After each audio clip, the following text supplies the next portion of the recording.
ใจทุกครั้งยิ่งเอาใกล้ยิ่งต้องระวัง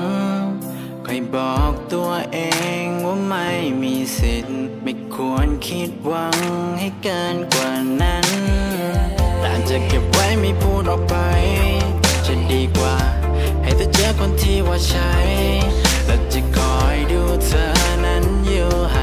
างๆอย่ากังวลใจไปไม่ได้หายไปไหมที่ระบายได้ทุกครั้งเวลาจะเหงารู้ดีไม่มีประโยชน์เพราะใจของเธอยังอยู่ที่เขา But anyway อะไรก็ยอมแต่มีสักวันที่เธอน่ะพร้อมฉันมั่นใจว่าจะทำได้ดีกว่าเขาค่ำคืนที่มืดมัวทำไมต้องกลัวอะไรเหน็บหนาวจนตัวสั่นจะเพียงแค่กอดฉันไว้ไม่นานก็คงจะดีกว่านี้ใช่ไหมเพราะฉันแค่กลัวจะทนไม่ไหวขยับมันหน่อยได้ไหมให้ใจตรงกัน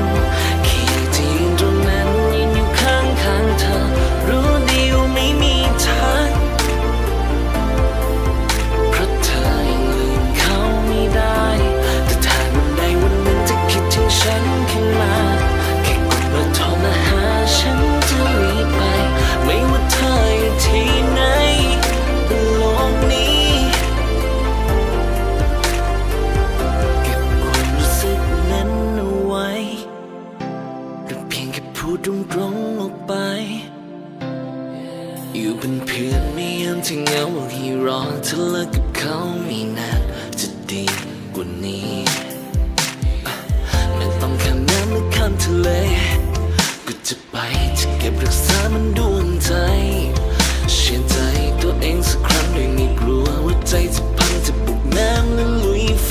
ก็พร้อมเพียงเป็นคนที่ใช่แต่คนที่ใช่ไม่ต้องพยายามไม่ว่าเธอต้องการอะไรแค่หามาให้เธอได้ทุกอย่าง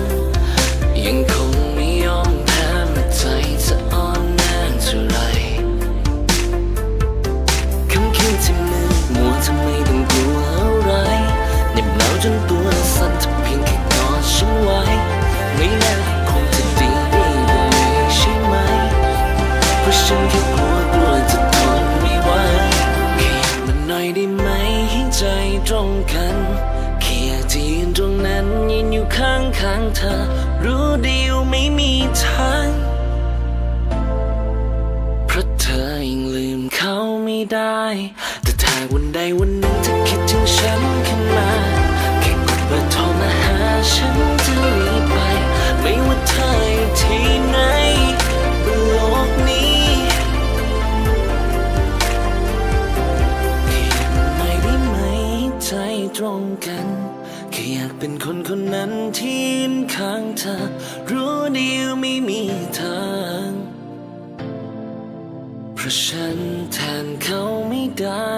แต่ถ้าวันใดวันหนึ่งเธอคิดถึงฉันขึ้นมาแค่กดเบอร์โทรมาหาฉันจะรีบไปไม่ว่าเธออยู่ที่